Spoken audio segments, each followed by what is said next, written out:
All right, welcome to today's episode of the Future Education Podcast. We'll be talking with our esteemed guest for the day, Jason Komosa. He is a Chicago-based entrepreneur and community builder, known for helping tech founders and leaders connect to purpose, direction, and grounded identity. He was an early team member during the rapid global scale of Groupon, where he gained firsthand experience in how high growth operations and culture manifest. After years in tech and venture environments, Jason shifted his focus toward optimizing tech sales through psychology, as well as advising early stage startups. He works where personal development meets entrepreneurship, helping leaders build healthy profits through healthy people and organizations. Jason, welcome to the Future Education Podcast. Well, first of all, thank you for that wonderful introduction, and thank you for having me on. I'm so excited to be on. The viewers don't know, but you and I met a couple weeks ago, and we immediately hit it off energetically. We are like-minded, and I'm so stoked to have this conversation with you, man. Absolutely. And I believe the event was it was sponsored by Long Jump. Were there other sponsors? It was like a VC founder meetup or something? It might have been. So yeah, it might have been a long jump. I'm involved with long jump, but I don't actually remember which one it was. But regardless of what it was, the bottom line is this is what came out of it, and that's what matters. So again, I appreciate you, brother. Awesome. One of the things that we immediately connected on was the need for the change in education, right? Which is clearly a Yeah. theme of this podcast. You have a couple of young children. I've got a young child. A lot of folks like us who others might consider well-established or intelligent are still wondering what the heck are we going to do to educate our children? How does that look? And you've had your own experiences with education. Some of Yeah. it that's worked and some of it hasn't. So maybe you could just give a Yeah. quick summary of your perspective right now from the standpoint of what we described in your bio on education now and into the future. Well, so I believe right now what needs to happen is that we need to equip our children, that we need to equip them with materials, resources to prepare them for the future, for their future being, especially with things like AI. I believe that the traditional school education system, when I went through it, don't get me wrong, I learned and it was great, but I also felt at the same time there were a lot of things that they failed me on, that I was not educated on, that I did not receive information from, and therefore I had to seek outside counsel, like my mom or like friends. So some of these taboo subjects, like money, for example, like we just weren't taught it because it was like a hush hush type thing. So I believe it has to be a lot more transparent, a lot more vulnerable. We need to again prepare our children for. I was painted as a young kid, like this picture of like what money looks like. And like, again, we need to give the kids the tools and resources. So from an early age, they can kind of sculpt their brain when it comes to how to learn better, how to apply what they learn. Because again, a lot of the stuff, if you don't learn it, if you don't teach me it, I can't apply it. Yeah. And it's so interesting. I just recorded another session here. I think it was just yesterday.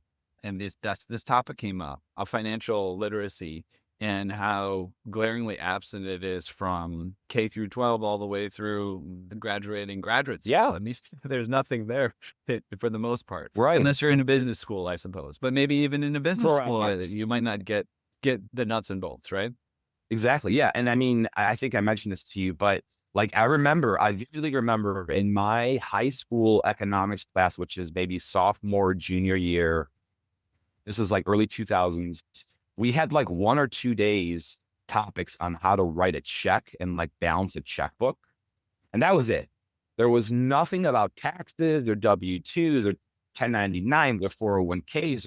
It was just like, this is what the state mandates. So this is what we're going to give you. And then that's that. So again, it was very underwhelming. And as I mentioned a minute ago, and I don't know about you or the viewers or listeners, but a lot of people that I find my age, I'm 41, most of the financial literacy they received was from, again, their mom, their dad, or their grandpa, or whoever, not in a formalized kind of education classroom like art or science, which I believe it should be. I I think I'm very passionate about this topic, and maybe we'll come back to it in a minute because I want to shift a little bit just more to your general educational journey. Because Right. you did They- things the traditional route. You ended up, I think, at UFC, University of Chicago. Was it business school or So the story is, and this is the story is I graduated with a degree in industrial organizational psychology and marketing from DePaul undergrad. My okay, plan was to go to the University of Chicago to get a doctorate in psychology. okay, And in my intuition, like I did this out of fear. I was choosing to go to school, not because I really wanted to, not because it was passion of mine, but because I felt like I had no other option. And so I enrolled. First of all, I didn't think I'd get in. I got in, and then I enrolled. And then it's like at the same exact time, the universe just provides me with this. I read about the small company in Chicago that's doing something really cool with marketing advertising, something that is quite literally the first marketing and advertising platform in the world that does not require upfront money. You don't have to pay. So that to me was like a moment of, I was like, I'm going to drop out. And the reason I'm going to leave is because in my mind, I'm thinking the worst case scenario, this doesn't work out. This startup doesn't work out. I can go back to school in a year. hmm I was 24. So I dropped out, right? And or I left the school and like people are like, well, again, this is 2008, 2009. So there wasn't no tech. The only tech here was Grubhub. So people are like, what are you doing? You're leaving like this prestigious school to go to this small startup. And then 4 years later, we IPO'd for $16 billion. So the idea is like trusting my intuition, I think that was one of the most critical moments in my life where it's like the logical brain is saying, do this, get your doctorate, do what the safe plan is. But my intuition says, Jason, you got to do this. If you don't do this, you're going to regret it. Even if it fails, like that's how powerful and of a pull it was. If it fails, great. I gave it a shot. I can come back to school. Yeah, that's a powerful moment, and I think it speaks to, again, we had our brief conversation previously about education and what it could be like. Certainly, not to be too harsh, education is providing this safety net, right? Where if you don't know what you're going to do, or you don't have some ambitious idea, or you're kind of confused and you need some training, great, it's there. You can sit, you can do some classes, you can simmer, you can learn some things. And at the same time, it's a bit alarming sometimes at how people are exiting the system, right? Because they're going, oh, this doesn't feel right, or like, I feel like I'm getting the wrong advice, or I'm getting the right. It's like it's too safe, or maybe the information's wrong, or whatever it is, right? Yeah, yeah. Again, it's that in my perception, it's oftentimes, especially as younger kids, you got to think the logical brain is trying to protect us. They're trying to keep us safe. And so at the same time, we have intuition, which is our second brain that really is kind of, they're connected. They're one and the same. And so again, if it feels right, most likely it is. Not always, but most likely in your intuition, if something feels right, it's right. And most likely if something does not feel right in your intuition, regardless of employment or dating, relationship, whatever, it's most likely not right. Giving the kids the access to not to segment, but I believe it would be another huge educational benefit to have teachers give especially younger kids, high school kids, let them tell them things like, it's okay not to have things figured out. It's okay not to know what you're going to do, or if you don't have a major, like that's okay. These kids are under so much pressure already from parents and society and their peers to have the emotional space and clarity to say, you know what, like we know this is hard for you as students. And so, you know what, let's give yourself some grace and compassion and again, have it be okay. And the cognitive reframe of like, I got to get it figured out and I gotta know what I'm doing and what I'm doing, all these plans to like, it's okay to have a plan or goal, but it's also okay not to necessarily know the right action you're going to take. That's okay. So I Mm. think again, emotionally that could help kids. Yeah. Yeah. And I think this is probably where we align as well, to put a pin in it, is sometimes that's exactly where you need to be, where you don't know exactly the next step. It means you're sort of at the edge of your capacity. You're exploring some domain that's, made specifically for you in this life, that we're all trying to find our way through. in essence, pushing our boundaries to their capacity is sometimes the most fulfilling and appropriate things to do. I want to talk to you about your alternate education, right? So you got the education of Groupon startup, right? And that was its Yeah. Yeah. own thing, there probably weren't classes. Maybe there were training sessions. Maybe somebody sat down with you and said, hey, here's how we do this call, and here's this and this and this. Maybe there was a lot of, I don't know, you go figure it out. Here's the goal, figure out how to make it happen. I'd like to hear what that experience was like, pretending it was almost like an academic experience. Is that, can Yeah. you go there? And here, yeah. Yes, of course. And I got goosebumps. You know, what's funny is that I'll never forget one of my dear mentors, Sean Borkerson. He was my first boss at Groupon. And he said, Jason, you're getting a double MBA right now. You're not, it's not on paper. You're not going to get a degree, but what you are doing in this current ecosystem, I was like the 70 something employee. So when I started, I was 70 something. And when I left, it was 15,000. So the idea of just having Sean as an asset and a resource and um, basically just saying, figure it out.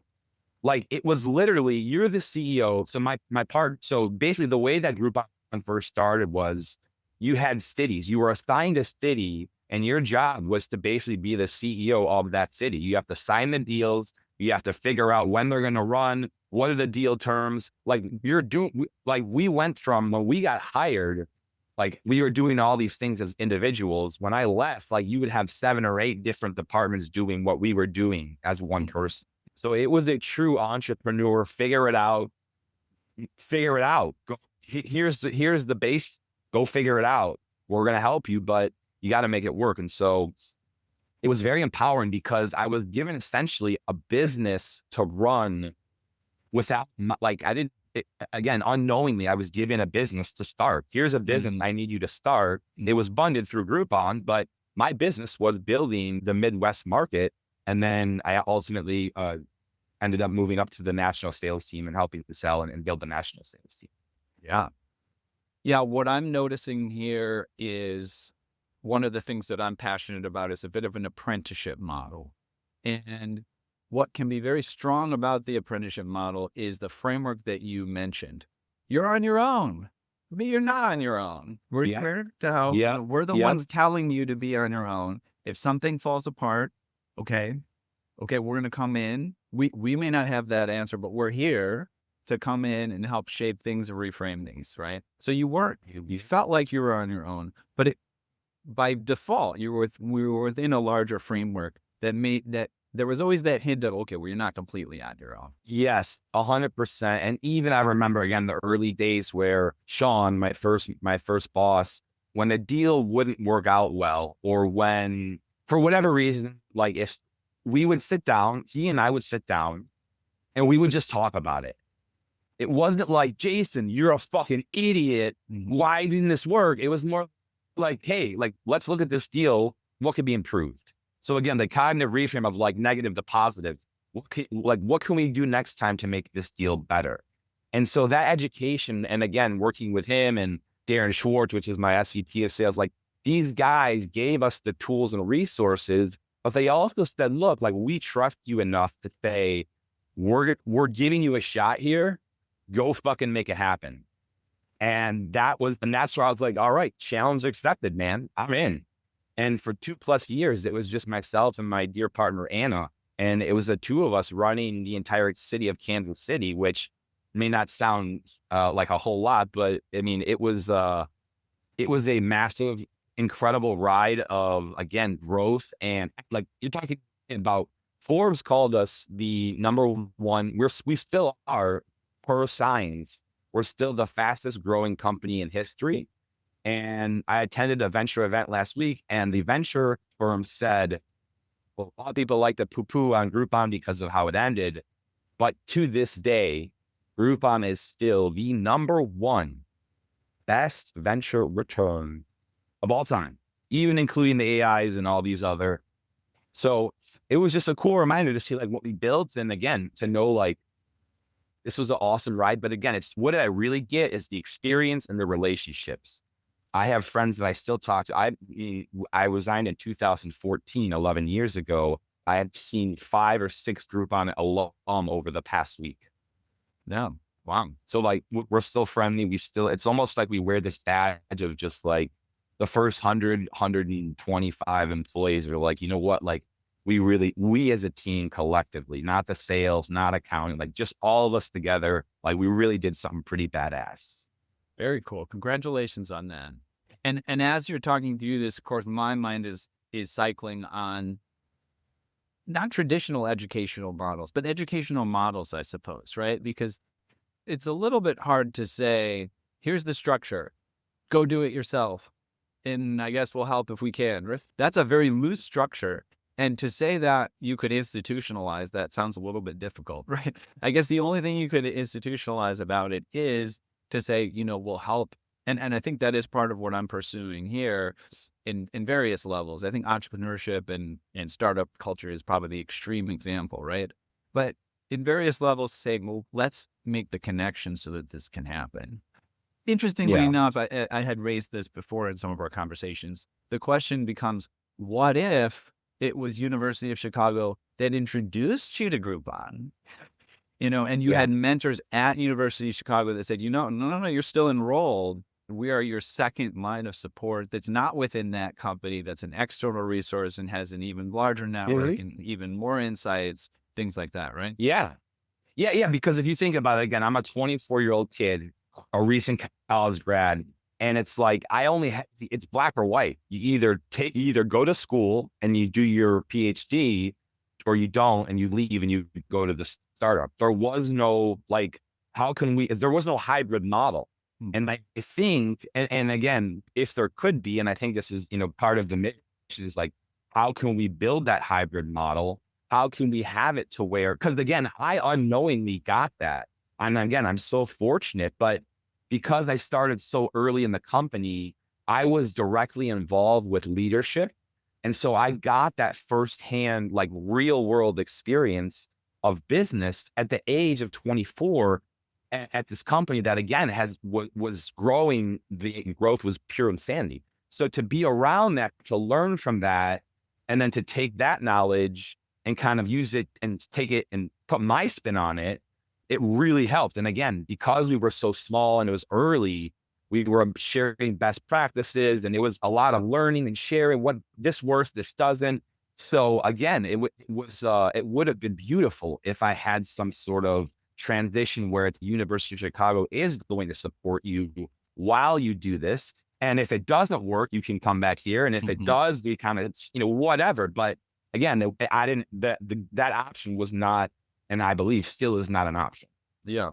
Well, interestingly enough, I'm thinking of some content I found recently with Mark Tebby, who's over at University of Chicago. I actually recently went Yep. over there to view a little fireside chat, classroom chat, whatever you want to call it, lecture hall chat with one of the founders of Grubhub. And Oh, yeah, so nice. that was great. And I met him, and then I've seen some of content from him explaining the Chicago ethos. And he's specifically said, I'm not going to quote him directly, but I'm paraphrasing. In some place like California, Palo Alto, Silicon Valley, if you have a failed startup, it's a badge of honor. You're almost more likely to be invested in if you've had a failed startup than if you had something that worked but is not so impressive. And what he said is that, at least when he said this, I forget what year, in Chicago, Midwest, if you have a failed startup, it's like the scarlet letter. It's like a stigma. And then people, okay, with failed startup, we're not going to invest in the next venture. This person failed, they're not going to succeed in the future. His stated goal was like, let's change that about the Midwest, right? Let's make Midwest a place where we celebrate failures as milestones on a journey towards success, learning opportunities, right? When we talk about education, you learn Yeah. from the fact that Yeah. something didn't work. Dude, I'm getting geeked out if you don't mind, because what people have to realize is that if you start a company, if you work somewhere, if you're interviewing somewhere and you're building projects or whatever you're doing, if you're doing something, again, if the business fails, you can look at it like, oh my God, this business failed and I'm a loser and all these things. Or you can say, wow, how much did I learn through that process that's going to enable me and give me extra credit for whatever I do next? They don't look at it like extra credit. They look at it like I'm a failure. And again, and I'm sure you know this, I coach a lot of CEOs. I work with a lot of founders. Their business is so attached to their being, almost as if they are the business, right? So the business is thriving and the profits are good. They're happy. They're great. But if there was a problem with accounting or if the deal fell through, they're like in the dumps. And the reality is that we really need to separate ourselves from the humanistic part and everything else, because in order to be a badass CEO, a badass human, a badass employee, you have to be a badass human first. It all starts with human, because if you're not a badass, healthy, regulated human, you can't be a regulated CEO. You can't be a badass accountant or a badass mom or a badass dad. Like, you have to start with the human element. So again, reframing that failure of like, oh, I failed. It's like, no, you tried, you went out there, and you should be celebrated for going out there and trying, which most people, I think the saying is like, fear kills more businesses than the actual failure of the business. Like, the fear of starting a business kills the business more than if you were to move forward with the business. So yeah, again, the idea is like, it's all learning. Everything we're doing, regardless of whether or not we want to classify it as learning, every single day we're learning. And we also, one quick thing before I turn it over, we have to remember, Ethan, we're all grown-up children. We are adults, but we're still learning. We're still growing. We're still, just because we're 30, 40, 50 years old doesn't mean we're not exposing ourselves to new experiences, new education. We're still learning, just like my 5-year-old and my 3-year-old. But we're not getting taller, so how could we be learning anything? The viewers don't know, I'm a tall man. Yeah, go on. Yeah, that is right. Yeah, you are tall. So yeah, clearly that's why you're tall. I mean, when you graduated, high school, or you left USC, I think you were what, 5'2" or something, and then all through, even today, you grew an inch last year, probably. Just keep going. Just keep going. Just keep going. That would be a great metaphor to see that. What if all of the most successful, just grown so giant, just keep getting taller and taller. Oh my goodness. But again, you notice too, just notice, and again, I love pointing this out. Notice you said the word successful. And so what does that mean? In society likes to, and this was maybe my perception, but I believe the zeitgeist of our society, people use the word success as a nice way to say money. He's really successful, or she had a really successful year. Well, I know a lot of people that make millions and millions of dollars who would consider themselves very unsuccessful because they're unhappy with their relationships, they're obese, they're not mentally well, they're drinking a lot, whatever it is, right? So it's like, what is success? I also know people who work for themselves and make 60, 70 grand a year, and they live their life and they love it. And that to me is success. So I think success, the old outdated version of success should be replaced with it's not an objective term. Success is subjective to what you define as success. Yeah. And it's not, go ahead. I think the term well-being keeps coming up for me. And I think when we think about training people to have a fulfilling career, a fulfilling life, to be productive in society, I think that's got to be an essential element. Whatever you're done with, whether there's a significant income there or not, is it enough income to keep you healthy and well and feeling like you have well-being? And we don't, and I think there's a little bit of a conundrum to solve, but I think it's addressable, is how do you balance having the feeling of well-being and pushing an edge, right? Because sometimes pushing an edge feels like, hey, this is uncomfortable. I don't know if I would describe this as well-being. The first thing that comes in my heart, and this is something that my dear coach Michael taught me, was oftentimes fear is a reverse indicator. And what that means is if you are presented with something in life, and I don't mean like trying to hitchhike from New York to California on a bicycle right away. I mean, if there's something in your life that feels scary, but also there's some sense of gravitational, energetic pull towards that fear, our job is to actually run towards that fear because that's where the growth occurs, is right outside the door of the fear. So in order to get to where we want to go, we have to go and open that fear door. Many people will say, you know what, I don't want to open that door. I'll take it's the easy route, because the easy route is to stay safe and just do what you're doing and float by and whatever. The hard route is to go into that dangerous, kind of, oh my gosh, I'm gonna go all in, and I'm gonna go through that door, and we're gonna do this, and it's gonna be scary as shit. And just like the gym, it's not always pleasant when you come home and you have sore muscles. Like it's the same with it's the same. Like it's not going to be easy, but it's not supposed to be.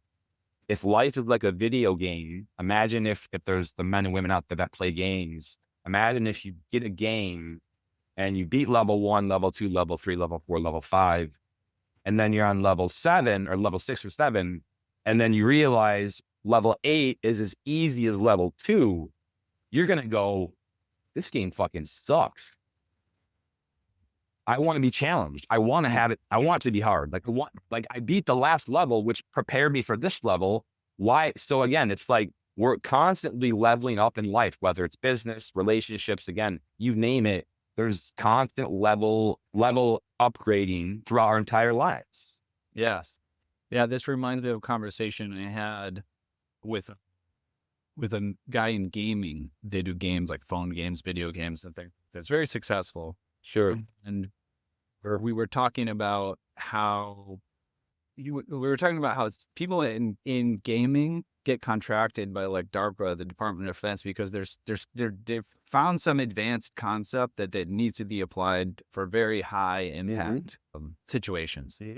And along the lines of what you said, apparently in gaming, it's one of the holy grails, is just matching people across the globe within the game at the right levels to one another. Like if they're playing against each other, for example, in the same game. And matching is a huge issue that needs to be resolved, because if you get matched with someone who's too much better than you get discouraged in the game and you quit. You're just not going to keep on trying. If you get matched with someone who's just at a very basic level compared to what you're doing, you're also going to quit the game, like you said, because this is too easy. I figured it out. I'll move on to other things. Right? It's boring. Yeah. But if you match properly between two parties that are competing in the game, you can actually get sort of the magic ingredient where you're on that one where the person who's a little bit better gets to have the one wins, and oh gosh, at least I'm winning sometimes, right? But also the person that loses can go, all right, I lost that one, but I'll get him next time, or I learned something from that particular interaction. Yeah. And how can I use that interaction to get better next time, right? That's the whole goal, is the repeated cycle. How can I use this information, this data, to continue to get better? And it's a repeated cycle. So yeah, amen, brother. I want to shift a little bit. This is a great conversation. We're rapidly running out of time. We both have a hard stop. So I want to cover a little bit just about the Chicago founder culture, early stage VC environment. At some point or another, either during or after Groupon, you got involved in this. And I want to kind of see like what you're seeing, why you got involved, what's manifested. Yeah.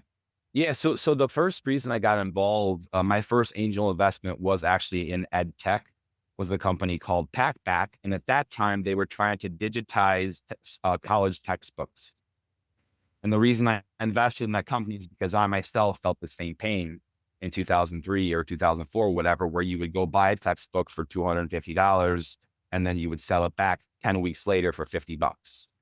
So that was my first angel check. And again, I believed in not only for me, it's two people, it's two things. It's the product, but more importantly, the person, because there are a lot of businesses out there that have awesome profits and awesome revenues, and they don't have good leaders, healthy leaders. And so to me, Mike was the CEO at the time. I met Mike and like, I was like, this feels right. And so then I started just writing small checks to businesses that I believed, again, I'm not looking to me personally, like, would it be nice to get some sort of money? Sure. But like, I'm not necessarily investing in B2B AI SaaS software. I'm investing in products and services that I believe are going to help people's lives, like from a humanistic standpoint. So ed tech a lot. I actually did my first CPG deal with Evergreen Waffles, which is like a frozen waffle. They're in every Whole Foods. Again, healthier food for kids. So things that are passionate to me, those are the things I like to invest in.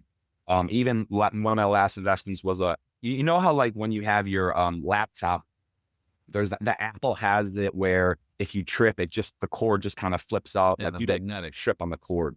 Right. So this company called TEGO, it adapts to any wall adapter and essentially turns any wall adapter and any plug into an Apple so no one can trip, no one can fall. It's very genius. So Mm. again, that means a lot to me. I'll never forget when I was 16, my grandma fell. She had half of her face bruised because she fell. And so if that could have been prevented, I don't want that to happen to my mom. I don't want that to happen to me. So again, investing in things that are meaningful to me, people and products. And how long's it been? How many years have you been on this journey of investing and working with founders? I've been doing some angel investing for probably close to 10 years, maybe. And yeah, like I said, it's not just always money. It's my time. It's my experience. It's like my energy. I want to help these people again, expedite where they want to go. And I want to help them avoid the mistakes that I, as a seasoned entrepreneur, Mhm. have seen from both sides because I raised money and I've started startups, but I've also done some venture work with New Stack Ventures here in Chicago. And so to be able to, again, I want to help. Like my entire mission here is to help and to teach. And I let the wins that I receive, they're an organic byproduct of the inputs, of my value, right? It's not about what do I get out of this? It's how can I give and let the rewards come as an organic byproduct. Just a little bit more perspective before we jump off of that topic on the Chicago scene in particular. I know some of the things you invest Yeah. in are outside of Chicago, but maybe the opportunities came Mhm. through a group in Chicago. Does it? Um, Mhm. I don't know how familiar you are with other scenes, be it San Francisco or New York or Texas or whatever, Yeah. but Yeah. give us because the average person is not seeing this, right? You see it every Sure. day. What do you see Right. going on in the sort of founder Sure. VC Well, landscape in Chicago? so one is Chicago is a heavily underrepresented tech hub. We need to continue to have founders that are in Chicago continue to back and continue to angel invest and help other Chicago founders. I believe that, as you mentioned earlier, like you have these coast companies, the New Yorks and the San Frans, which again, like I'm gonna have to blanket statement them because I don't really have a choice, I guess. But like in the Midwest here, it's just not the same vibe. In San Fran, you can pull out a napkin, you write down what your idea is, and here's $10 million. So in Chicago, it's more like, let's build a relationship. And how can we help you not just by giving you money, but like, how can we actually help you? And to me, again, I don't know this, but it feels like the feeling is the Chicago ecosystem in general, they're a lot more hands on with their port codes than other areas of the country. And again, I think that goes back to just the Midwest culture. We're investing in good people with good hearts. They're not looking to make $10 billion on an exit and get rich and go live on some island. They're looking to do something meaningful. Um, and so, yeah, so I have invested in a couple of companies outside of Chicago, mainly through SPVs, through like Long Jump or what have you. But again, the idea here is like, what can we do? Not just write a check, like, because anyone can write a check. How can I specifically be of value to this company to help expedite their growth, not just through a check, but through my time, energy, and resource?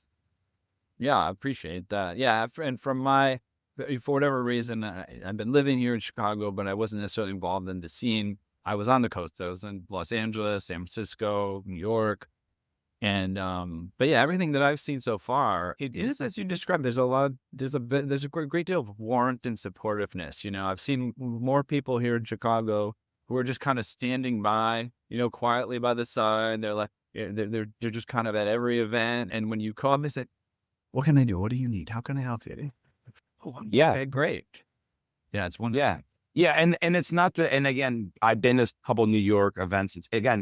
It's just so much more transactional in New York, where it's like, what can you do for me? How much money do you have? Like, who can you connect me to make me more money? Like, it's so transactional. Where again, even this event I went to last week, the New Stack had their annual event.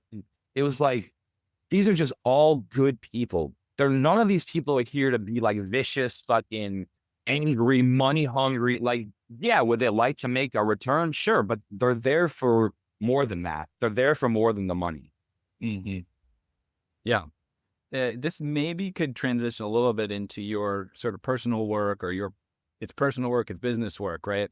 And Yeah, I have other friends too, not many, right? It's a very special area that kind of have this thesis of, it's not business versus pleasure, it's, hey, I want to do business with people I like to do business with. I want to build these relationships with a person that I'm doing professional work with in the same way that I might build a relationship with a family member, right? Or a good friend. yeah, yeah, yeah. What are your thoughts on Totally. that and how that applies to how you work with people? So can you just remind me, like, what's the basic question? Basic question is talk about how you see the role of relationships in business and actually maybe having them be a little bit more than just business. You're a friend, you're developing friendships, you're Yeah, developing. yeah, yeah. And this is again something to me that's not common on the coast. Like all the every single person, every single company that I've advised or I've invested in or worked with, they're what I would call in my circle. And what that means is just because you hired me 7 years ago as a consultant, if you need to call me or want to call me because you have a question, I'm here for you. It's not, again, it's not transactional. It is relationship.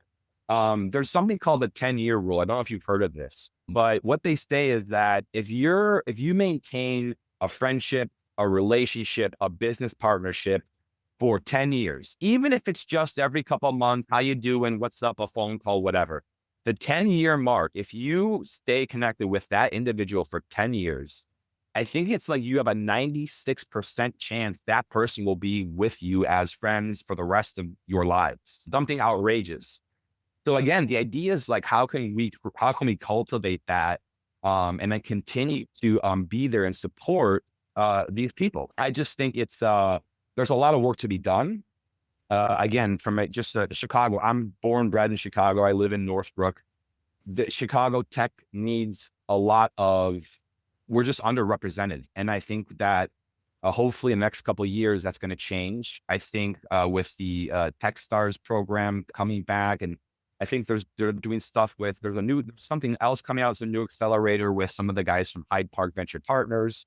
So again, what can we do to continue to get this going and to grow it? Because it's not, in my opinion, we should not.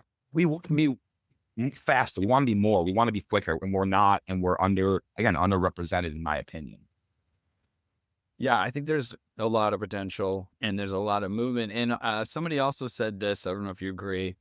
We'd have to dwell on it, but somebody says something like Chicago's got a chip on its shoulder. It does have a little bit of something to prove, which is a good thing, right? There's some motivation thing Yeah, to kind of come out yeah, ahead a little bit. it does. Yeah, well, and you got to remember too, like there's so many hidden, overlooked founders that are again being passed by like Stanford dropouts, right? They're raising money, whatever. There are people in the Midwest and Iowa that are building really cool water saving techniques, and like they're just being overlooked because their venture is just like not interested because it's not B2B SaaS, it's AI. So to be able to again identify people that are building meaningful products or services that don't just enhance business but improve and enhance life, that's what matters. Mm. Because my coach says the winner of life is not the one who dies with the most money. And I was like, that's really fucking awesome. because there's just so much, I think, and again, maybe it's skewed towards men. I don't know, but like more money and make more money and career. And like, then they're giving their family is the leftovers, which it's like, what's life for? Life is not for work and money. Life is to live, and work and money is a part of the pie, but it's not the whole thing. And I think if you zoom out and if we treat ourselves as the CEO of ourselves, if we treated ourselves as a business and we're the CEO of the business, what areas in our business need performance reviews? Because there are probably areas in everyone's life and everyone's business, their CEO, where they don't even want to go to that department, right? They're so focused on the money or whatever, and they're afraid to go to this department to have a performance review with themselves because of fear. Mm. Yeah. I appreciate that perspective, and there's no shame in it. It happens to everybody. It happens to every business that No, departments that are lagging, but it no. is useful to recognize, to have the self-reflection. Yep, that is a department I need to take a look at. Yeah, yeah. We have just a minute or two left, really, so it's gone by very quickly. I do want to make sure if there's any sort of words of wisdom you want to share, places you want to send people, telling people a little bit more about what you like to do Sure. professionally and how people can work with you. Yeah. So you can just check me out on LinkedIn. That's probably the easiest way is Jason Komosa. I'm sure my name will be on there. I have a website, jkomosa.com, Komosa. Words of wisdom would be to continue to trust your intuition. I tell everyone that because the intuition, again, is the leading light and the leading guide to where we want to go. It's giving ourselves that extra credit in the future. And if we ignore it, which oftentimes I can speak because I'm a man, the logical brain, do this, do these things because of this, but the intuition wise doesn't feel right. So if my one thing is follow your intuition. I'm going to leave it right there. Follow your intuition. Thanks a lot, Jason. Awesome. Appreciate you Thank joining you, us. man. Thank you so much.